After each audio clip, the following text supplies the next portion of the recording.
Madame, Monsieur, bonsoir et bienvenue à ce nouveau numéro de votre émission Question d'existence. Aujourd'hui, nous allons nous intéresser à cette période intermédiaire entre l'enfance et l'âge adulte. Vous l'aurez compris, nous allons parler de l'adolescence. Et pour apporter des éléments de réponse à la problématique que soulève ce sujet, nous avons à nos côtés Monsieur Wenkouni Bertrand Ouedraogo. Il est enseignant de philosophie. Bonsoir, Monsieur Ouedraogo. Bonsoir, Djamila. Merci d'avoir accepté notre invitation. C'est moi qui vous remercie pour l'invitation. D'accord. Monsieur Ouedraogo, Oui. C'est quoi l'adolescence? L'adolescence, ce n'est ni l'enfance, ni l'adulte. Et donc, on peut le définir comme un processus, comme une étape, comme une période dans l'évolution de la croissance de l'individu, dans l'évolution de l'homme, dans le processus de développement de l'être humain. Voilà. Et donc, l'adolescence, c'est, comme je l'ai dit, c'est une étape. Il faut qu'on retienne ce terme-là, ce qui est très important, parce que c'est ce qui permet de situer vraiment l'adolescent par rapport à l'enfance et par rapport aussi à la vie adulte. Donc, l'adolescence se situe entre l'enfance et la vie adulte. D'accord, mais c'est à partir de quel âge on peut dire qu'un enfant est dans sa période d'adolescence? Alors, on peut dire qu'un enfant est dans la période d'adolescence à partir de l'âge de 13 ans ou de l'âge de... Il y en a, les périodes ne sont pas définies de manière claire pour certains comme pour les autres. Donc, certains commencent à l'âge de 10 ans à 11 ans. Certains considèrent qu'on est atteint l'adolescence lorsqu'on a l'âge de 13 ans, 14 ans. Et certains estiment même que c'est à partir de 14, 15, 16, 17 que la période commence vraiment. Voilà. Si, par exemple, nous allons définir l'adolescence du point de vue de Freud, c'est la période de 12 à 18 ans, c'est-à-dire la période de puberté où l'enfant commence à avoir en réalité, ses organes génitaux, il commence à constater non seulement ses organes génitaux, l'apparition de ses organes génitaux, mais à les exercer, à essayer de les découvrir. Voilà. D'accord. L'enfant adolescent essaie de découvrir ses organes génitaux à l'adolescence. Oui. Quelles peuvent être les conséquences de l'adolescence en ce moment? Voilà. De vouloir découvrir ces choses-là. Ces choses-là. Les conséquences sont vraiment énormes parce que il s'y connaît pas et donc très vite l'enfant, par exemple une fille qui commence à avoir ses menstrues, elle peut très vite croire que en fait c'est quelque chose d'anormal d'abord, quelque chose d'anormal, et elle peut s'inquiéter en fait de son état de santé. Elle peut s'inquiéter de cette manière de ce changement en fait de son organisme. Donc, et ces inquiétudes-là peuvent affecter le développement mental, son développement mental. Si la fille, dès l'apparition de ses règles, n'a pas eu en fait des conseils ou en tout cas un encadrement, ça peut la traumatiser. Ça, c'est une conséquence. Il y a aussi le fait que, par exemple, la fille peut essayer de découvrir, d'aller au-delà et peut-être chercher un garçon à coucher avec. Et donc, elle peut s'amuser avec ces organes-là. Et ça peut vraiment l'affecter très négativement. Voilà. D'accord. Les conséquences au niveau du garçon, c'est par exemple le banditisme. Sa musculature est très forte. Ses barbes commencent à pousser.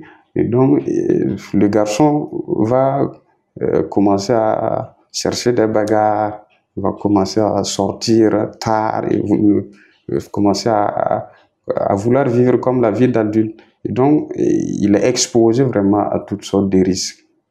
Voilà. D'accord. Donc, on pourrait comparer l'adolescence à une période difficile Oui. où on a l'impression même que les adolescents, ils deviennent comme s'ils sont, excusez du terme, un peu bêtes. Mais pourquoi Platon disait que le raisonnement apparaissait à l'adolescence? Voilà. Et effectivement, au niveau de l'adolescence, on constate une forme de bêtise parce que l'enfant se croit tout permis et il croit que en fait il est le seul qui est capable de tout. Voilà. Et donc Platon disait que le raisonnement, en quelque sorte, caractérise l'adolescent. Pas que le raisonnement caractérise l'adolescent. Il invite, en fait, aux éducateurs de faire de telle sorte que cette étape-là puisse être une occasion d'apprendre les enfants à réfléchir. Parce que ce qui caractérise cette période pour Platon, c'est les émotions. Les émotions, les pulsions, l'enfant veut s'adonner à toutes sortes de plaisirs et donc il ne développe pas la faculté intellectuelle, le raisonnement. Donc Platon considérait qu'il est important que on apprend aux enfants de réfléchir, de calculer. Donc il disait qu'il faut les apprendre les mathématiques, les mathématiques, la géométrie, voilà. Et il disait aussi que les garçons de moins de 18 ans ne devraient pas être autorisés à boire. Oui, il faut, voilà, faut pas s'adonner à toutes sortes de plaisirs. Platon condamne vraiment tout ce qui est abus, tout ce qui est quelque chose de plaisir, voilà. Mais on constate que pendant l'adolescence, comme vous l'avez dit, l'adolescent veut toucher à tout. Il veut expérimenter tout. Mais est-ce qu'en voulant faire tout ça, ça ne va pas jouer sur son avenir? Par exemple, ça ne va pas le définir dans l'avenir? Oui, c'est pour cela que je précisais dès le début que c'est une étape très importante parce qu'effectivement, la gestion de cette étape dépend fortement de la personnalité qu'on aura après cette étape. Donc, si cette étape n'est pas bien gérée, effectivement, on risque par finir d'avoir un adulte, excusez-moi du terme, un peu bête. Voilà, donc, il a 30 ans, 40 ans, mais il n'a pas pu, en fait, passer avec succès cette étape. Donc, cette étape est vraiment très importante. Cette étape est vraiment quelque chose qu'il faut regarder de près, surtout les parents.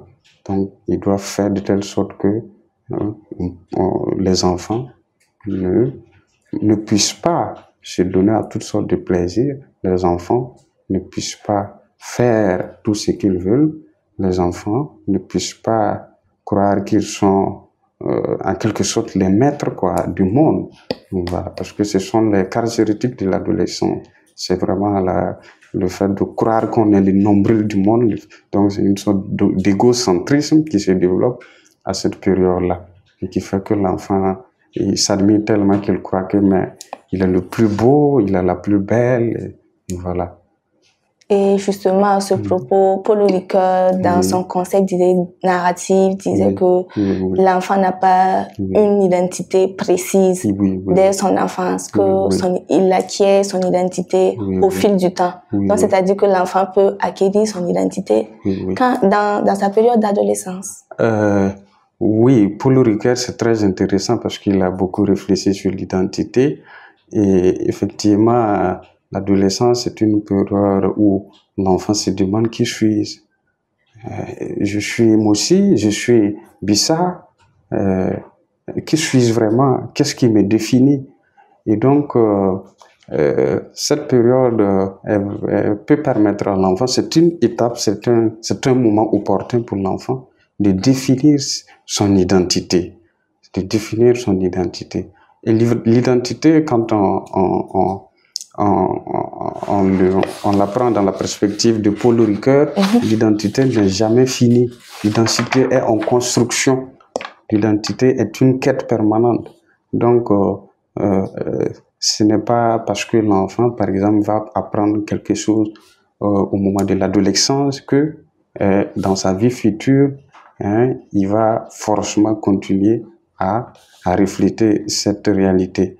Donc, dans la vie future, il peut changer de vocation, il peut changer de perception, il peut changer de comportement. Mais toujours est-il que l'adolescence joue un grand rôle dans la définition de la personnalité de manière générale. Si on gère bien la période d'adolescence, on a de fortes chances d'avoir une personnalité épanouie, une personnalité remarquable, hein, une personnalité en parfaite harmonie avec la société et avec le monde.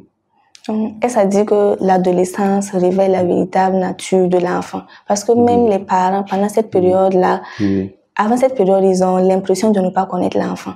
Parce que on remarque qu'il y a des enfants.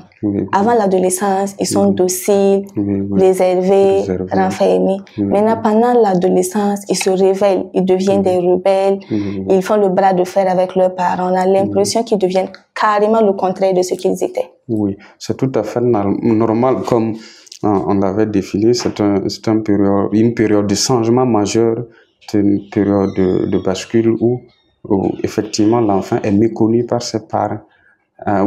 Par les parents, par exemple, qui ne cherchent pas peut-être à comprendre la période d'adolescence.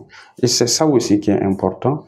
Quand le parent a compris le phénomène, mieux il gère cette période d'adolescence de son enfant. Par exemple, si l'enfant fait quelque chose qui n'est pas bien, la manière de réagir, si le parent ne comprend pas le phénomène, il va réagir de manière brutale, il va réagir de manière frontale. Alors que si le parent a bien compris ce phénomène, le phénomène d'adolescence, il va prendre du recul et savoir que, ok, je comprends. Il est arrivé au stade de l'adolescence et donc, il va adapter son comportement, sa réaction par rapport à cela. Donc, c'est vraiment très important que les parents puissent comprendre d'abord le phénomène d'adolescence. Là, ils ne seront pas étonnés des changements que les enfants auront dans cette période-là. Ils vont considérer que c'est tout à fait normal. Et justement, à propos des parents, quel rôle les parents doivent jouer dans cette période de crise? Vraiment, c'est ça qui est très, très capital parce que les parents doivent jouer un très grand rôle. Ils doivent être à l'écoute des enfants. Ils doivent discuter avec les enfants. Ils doivent communiquer très bien avec les enfants. Essayer de les comprendre, comme je l'avais dit. Essayer de les amener à se retrouver en quelque sorte. Les amener à bien définir leur identité, à bien définir leur choix, à bien définir leur vocation, à bien définir leurs convictions. Et donc, le parent, c'est en quelque sorte le guide dans cette période-là. Donc, le parent ne doit pas, par exemple, dire que il va rester autoritaire. Il y a Éric Praillat qui a écrit un livre sur le livre s'intitule Éduquer avec tact. Donc, cette période-là existe une éducation avec tact. C'est-à-dire qu'il ne doit pas être autoritaire. Quand l'enfant fait quelque chose qui n'est pas bien, il l'impose de manière autoritaire. Il doit essayer de comprendre l'enfant et de trouver des solutions adaptées pour résoudre cette crise-là. Il ne doit pas aussi éduquer avec tact. Ce n'est pas comprendre l'enfant, ce n'est pas, par exemple, aussi l'encourager dans les mauvaises choses. C'est-à-dire lui faire des concessions exagérées, lui laisser à tout faire. Lui faire totalement confiance. Lui faire totalement confiance. Non, non. Parce qu'il y a des parents qui disent je connais mon enfant, je ne peux pas faire ça. Je ne peux pas faire ça. De toute façon, c'est leur période, on va les laisser. Et donc, ça, c'est très, très risqué parce que ça peut aussi conduire à toute forme d'exagération de la part de l'enfant. Donc, le parent doit essayer de limiter en tout cas les désirs de l'enfant, de voir les désirs qu'il peut satisfaire et essayer de dire, de mettre des lignes rouges en quelque sorte, essayer de dire mais à ce niveau-là, on ne peut pas te laisser faire, c'est une rouge à ne pas franchir, et essayer d'expliquer l'enfant pour qu'il comprenne que c'est totalement interdit. Il y a le psychanalyste Winnicott qui disait que vous s'aimez un enfant, mais à l'adolescence, vous récoltez une bombe. Donc, pour limiter ça, est-ce que vous êtes pour le fait que les parents surveillent leurs enfants? Par exemple, nos parents, que les parents fouillent les sacs de leurs enfants, leur téléphone, et voir du côté de leurs amis, s'ils ont de mauvaises compagnies, les suivre à la trace, quoi. Est-ce la meilleure solution? Ce n'est pas forcément la meilleure solution, parce que l'enfant aussi, en fait, a besoin d'intimité. L'enfant a besoin. Donc, la surveillance exagérée peut conduire à ce que l'enfant à ce que l'enfant trouve d'autres occasions pour, en fait, se donner à des choses vraiment très terribles.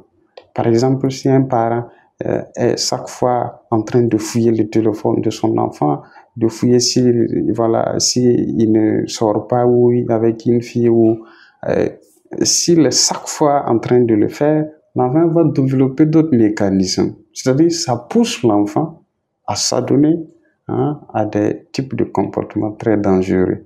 Donc, plutôt que de les surveiller de manière excessive, il faut plutôt essayer de les comprendre. Par exemple, leur donner des occasions de sortir, leur permettre de discuter avec leurs amis, parce que c'est la période qui fait ça. Mais limitant en quelque sorte les sorties, et par exemple dire qu'à un certain niveau, on ne peut pas te laisser faire ça. Voilà, on ne peut pas te laisser faire ça. Donc les parents doivent chercher à être des confidents de leurs enfants pendant l'adolescence. Exactement, ils doivent chercher à être des confidents, à jouer un rôle de sympathie. Ils doivent vraiment être sympathiques avec eux, rester à l'écoute, essayer de comprendre en fait leurs sentiments, se mettre à la place des enfants pour les comprendre, pour mieux gérer, pour les aider à traverser cette crise-là. Pendant l'adolescence, les adolescents ont tendance à s'intéresser à la sexualité. Et aussi, on voit avec le développement des réseaux sociaux, ils ont tendance à découvrir des choses que leurs parents même ne leur ont pas enseignées, qui sont plutôt des sujets tabous à la maison. Dans ce cas, qu'est-ce que les parents doivent faire? Parler de la sexualité avec leurs enfants ou bien les laisser découvrir? Oui. C'est vraiment...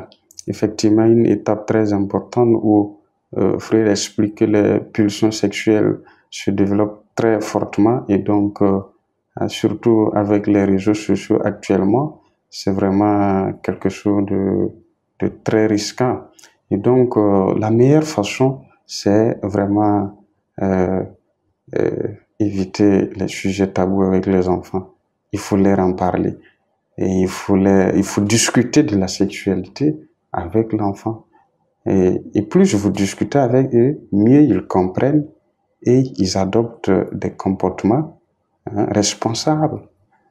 Donc, si vous considérez que c'est des sujets tabous, que vous avez du mal à discuter avec les enfants, ça peut être très dangereux, parce que l'enfant peut sortir dehors, apprendre ça de ses amis, il peut aller apprendre ça de ses compagnons, et il peut l'apprendre de la mauvaise des manières, et ça peut être très dangereux pour le développement de l'enfant. Voilà. Et justement, parlant de la sexualité, il y a des parents qui, pendant la période d'adolescence, amènent leurs enfants mettre des implants, faire la planification familiale. Qu'est-ce que vous en pensez? Personnellement, je pense que il faut d'abord peut-être voir si ce qu'on met pour éviter n'a pas de risque, et donc c'est une méthode en fait qui n'est pas tout à fait crédible, ou je sais pas, qui n'est pas tout à fait en tout cas acceptable du point de vue de la religion, du point de vue peut-être même de nos coutumes, mais je crois que c'est une deuxième option. La première option est de discuter avec l'enfant, de le faire comprendre, d'essayer de l'éduquer correctement à la sexualité. Et donc, par cette éducation, il peut adopter un comportement responsable face à sa sexualité. Maintenant, si cela n'a pas été le cas, alors la deuxième option, bon, ça pourrait être effectivement de trouver ces méthodes-là pour que vraiment la vie de l'enfant ne sombre pas. Parce que à cette période, imaginez, vous avez un enfant qui part au bac et qui se laisse enceinter par un garçon de sa classe. Donc, c'est des problèmes. Et donc, pour éviter ces problèmes, il faut prendre toutes les mesures nécessaires pour qu'il n'y ait pas de risque. D'accord. Et justement, en voulant user de ces mesures-là, est-ce que ce n'est pas donner de la liberté à ces enfants-là? Oui. Un enfant qu'on autorise à utiliser la planification familiale, est-ce que ce n'est pas l'autoriser à faire le vagabondage sexuel? Oui, c'est effectivement pourquoi j'ai parlé de risque et de dire que la meilleure option n'est pas les méthodes, parce qu'effectivement, ça peut conduire l'enfant à dire que je n'ai plus peur de tomber enceinte, donc je vais me donner à toute forme de plaisir, et ça peut être très dangereux. D'accord. Et la dernière question. Oui. Est-ce que la philosophie peut contribuer pendant cette période de crise et comment? Oui, la philosophie peut jouer un rôle très important parce que, comme vous le savez, la philosophie, tout ce qui touche à l'homme, tout ce qui touche à l'enfant, est quelque chose qui préoccupe aussi la philosophie. Et la philosophie, en étant un questionnement par excellence du sens de l'existence, l'étape de l'adolescence où l'enfant s'interroge sur ce qu'il est, sur son identité, sur son existence, la philosophie peut beaucoup aider. Comment, par exemple, quand vous prenez l'existentialisme de Sartre, c'est un courant philosophique qui s'interroge sur la condition humaine et qui par exemple, peut dire à l'enfant, tu as une liberté, mais il faut savoir que tu dois être responsable. Donc, tu es dans un monde, il faut agir avec responsabilité. Tu n'es pas le seul. En fait, ça évite à ce que l'enfant soit égocentrique, se dit, je peux me permettre de tout. Donc, Sartre insiste beaucoup sur la responsabilité que nous avons dans ce monde. Et si on parle aussi du côté de Socrate, on pourra voir que le sens de l'introspection est utile dans cette période pour l'enfant. Parce que l'enfant qui va s'interroger sur son existence, la philosophie socratique qui nous dit d'examiner nos convictions, d'examiner nos choix, connais-toi toi-même, c'est-à-dire l'enfant va essayer de se retrouver en examinant ses choix, ses convictions, pour bien se projeter, pour bien définir son identité. La philosophie offre vraiment des cadres de réflexion, des outils à l'enfant pour mieux gérer cette question de crise. Et aussi, par exemple, la question de l'identité, ça va permettre, par exemple, à l'enfant de s'interroger sur est-ce que je suis un moussi, est-ce que je suis un baba, est-ce que je suis un peul. Et donc, par exemple, la philosophie va offrir des réponses à l'enfant en lui disant tu es né à quelque part, tu aurais pu naître à Bogo, tu aurais pu naître en France. En fait, tu es venu au monde par accident. Et donc, l'enfant va un peu essayer de prendre du recul pour comprendre que, en fait, son identité qu'il croyait Moussi ou Baba n'était pas aussi si claire que ça. Et ça va l'apprendre, ça va ouvrir son esprit. C'est en quelque sorte ça qui est très important. Donc la philosophie va ouvrir l'esprit de l'enfant à aller au-delà de son environnement, de son ethnie, à aller au-delà de son cadre de vie pour se constituer. D'accord. Voilà. Merci, Monsieur Ouedraogo, pour tous ces éléments de réponse. C'est moi qui vous remercie. Merci pour l'invitation que vous m'avez faite pour discuter sur l'adolescence et de la philosophie sur ce plateau de questions d'existence. Merci. Je vous en prie. Merci. Chers téléspectateurs, nous sommes au terme des 26 minutes d'échange avec Monsieur Ouedraogo et nous retenons que l'adolescence est une période de quête pour l'adolescent. Et pendant cette période, les parents doivent être proches de leurs enfants, être leurs complices et privilégier le dialogue surtout.